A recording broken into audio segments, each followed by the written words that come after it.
Thank you, Jacqueline. Wow, there are a lot of you. Well, first of all, thank you all for joining us today, and let me thank the AFI for allowing us and Technicolor to participate and use this as an opportunity to start our celebration of our 100-year anniversary.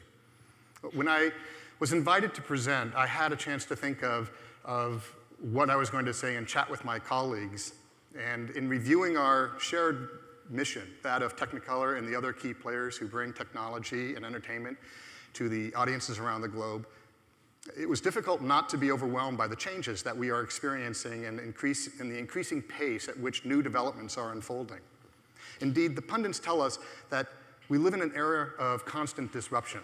And in that context, one of the biggest changes triggered by this revolution of digital technology has been the hyper-personalization of communication and entertainment. The combination of the intelligent consumer technology from smartphones to tablets to advanced home entertainment environments has made it possible for us to tailor and design the experiences to the narrowest of psychographics.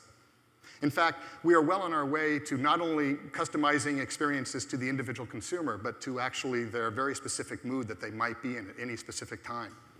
Now, this has had an impact on the entertainment industry. It has created opportunities for companies like Netflix and other over-the-top providers, but it has also fragmented the market, or to use a less corporate term, it has narrowed the shared experiences that I think are important in society to binding society together.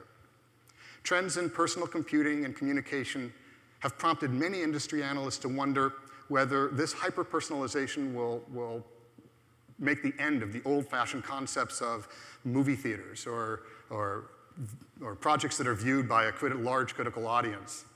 Now, let me be clear. Technicolor is an active participant in all of these areas of disruption. We have a stake in the emergence of personalized mobile phones and in home entertainment.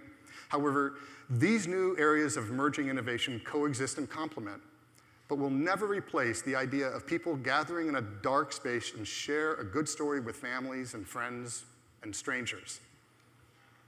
Despite all the disruption and the innovation, there is one thing that has never changed. Stories connect us. They just do.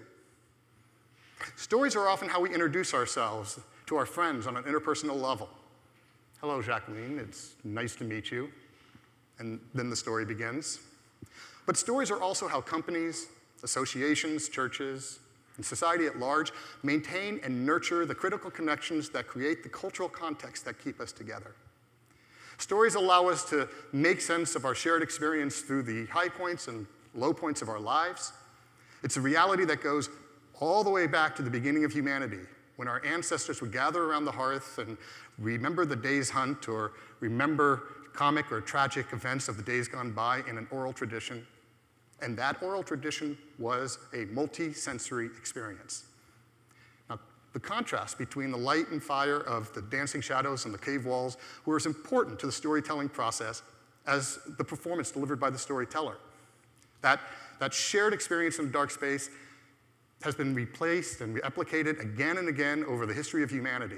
Storytelling has evolved from the classic Greek epics performed under the evening stars to Shakespeare's updating and retelling the same themes in the Globe Theater. By the time the moving pictures arrived, it arrived in an era where we needed stories to inspire us. Movies created an important sense of wonder to help us cope with the complex and harsh realities of the early industrial age. Wonder. The dictionary defines wonder as a feeling of surprise mingled with admiration caused by something beautiful or unexpected or unfamiliar. It's what made your jaw drop the first time you experienced Stanley Kubrick's 2001: A Space Odyssey. It's what got your chest tight and made you short of breath when you saw Sandra Bullock floating helplessly in a remarkable reinterpretation or interpretation of space in Gravity. And it's what touched you and your emotions when you first experienced Walt Disney's animated feature classics. Those moments of stories were stories that showed us the wonder of life. And those were moments many of us experienced in the dark, on a canvas bigger than life, projected 40 feet wide or 40 feet high. No, 40 feet high and 75 feet wide. So it was a different aspect ratio. But movie theaters have provided that dark gathering place where we can all see the dancing lights together, experience the telling of these stories, and experiencing in a way that we can all share. Each time we share that story, it provides one more social strand in the ties that bind us together.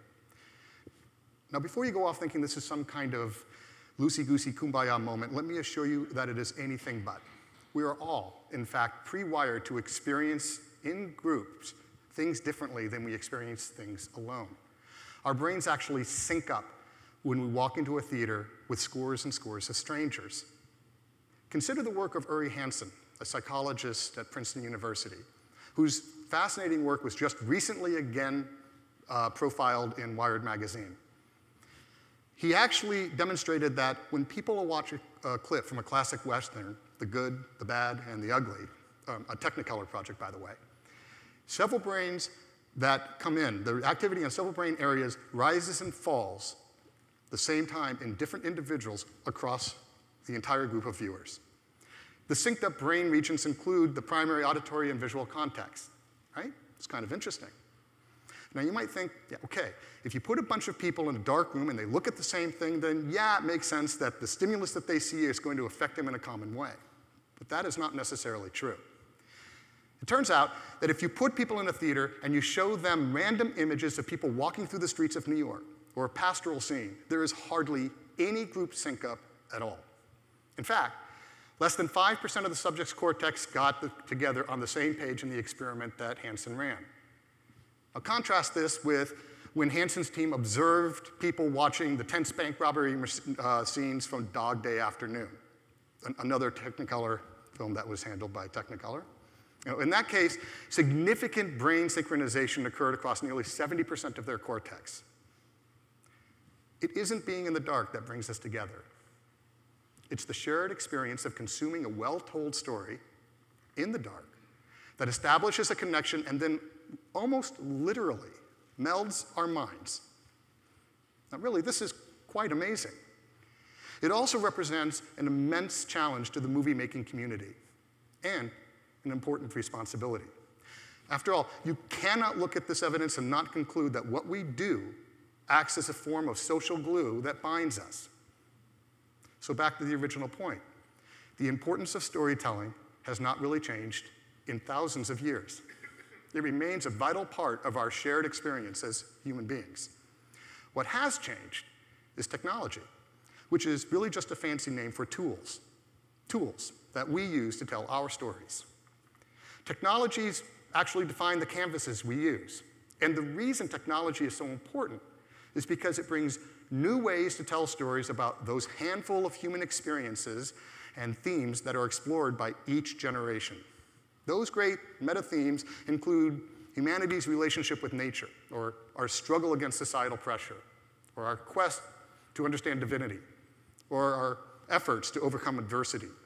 And the short list goes on to include themes around the rites of passages, or falling in love, or falling out of love, or our relationships with our mothers, or our fathers, or our siblings, or our spouses. These get told again and again.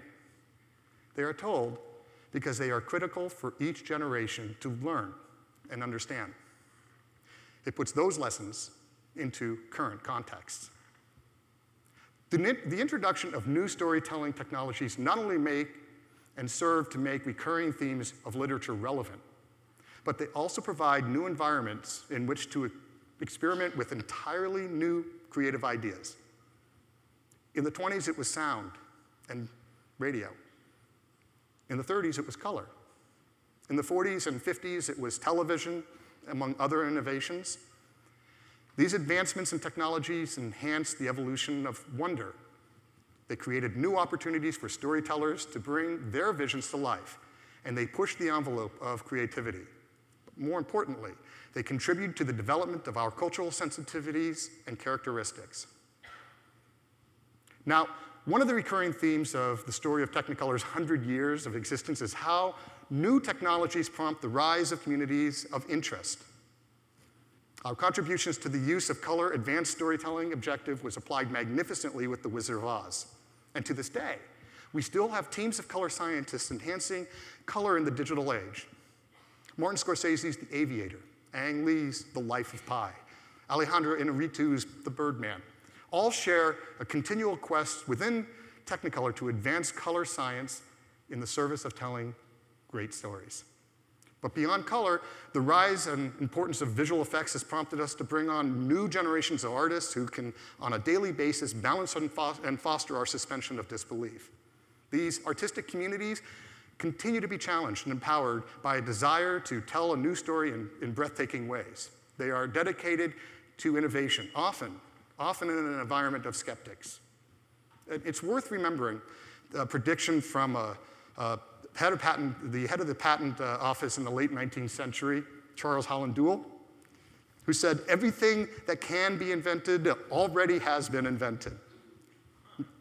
Now, as we watch the masterpieces of today's generation, it makes you wonder what else can be done to make storytelling better. It makes you even wonder if it's even possible. Today at Technicolor, we may not know exactly what can be done, but we have certainly a solid basis in believing that new things will be done. It's our belief at Technicolor that we can only succeed by staying in front of the needs of our partners who share our mission to tell great stories. We must continue to bring together talent and technology that is grounded in hard science, innovation in the service to these stories. Because if we don't, the next generation of wondrous moments might not exist. We believe that the creation of tools of tomorrow will grow from the kind of exploration going on in our color bays, our mix stages, and our labs around the world. But we also know that when we bring these advances to the storytelling market, there will always be two predictable outcomes. One, they will dazzle and awe the audience upon their release. And two, they will immediately elevate the expectation for telling compelling stories in the future. Today, audience expectations are so high that there is a fine line in creating these hyper-realistic images and maintaining the suspension of disbelief. But that does not weaken the resolve of the filmmaking community. The filmmakers that we have just showed believe that we have not seen it all. They have a vision. It is a vision that with the right dreams and the right technology, they can bring wonder to life. They do not settle for what has been done before. They have an unyielding desire to push the envelope and to achieve and share their stories. So looking to the future, what will the next wonder-delivering platform look like? Will it unite our five senses? Will it bring us together? The industry is making a rapid progress in making virtual reality, well, a reality. This new frontier is being pushed by the folks who developed the Oculus Rift headset. Just curious, how many of you have actually experienced the Oculus Rift headset? It's interesting. Well, for those of you who haven't, you probably will soon. But beyond Oculus, similar efforts are underway with Immersive Sound, which continues to develop with the maturation of IMAX and Atmos, among other platforms. We already have tools in our mix stages to format those sounds at Technicolor, ensuring that we have the most dynamic experience in the theater. In fact, we are actually working with the standards bodies to create the next generation of entertainment experiences based on high dynamic range, wide color gamut, high frame rate, and other technologies. All of these that will add the nuances to the canvases in which our stories can be told. These technologies and trends contribute to the delivering enhanced, very personalized experiences. But here's where I think we should stop. We must pause. And we must take a deep breath and look past the technology to make sure that the tail is not wagging the dog. Because in my view, the most important applications of these developments will be to reconceptualize and to present to the next generation a new group of shared stories and a new group of shared experiences.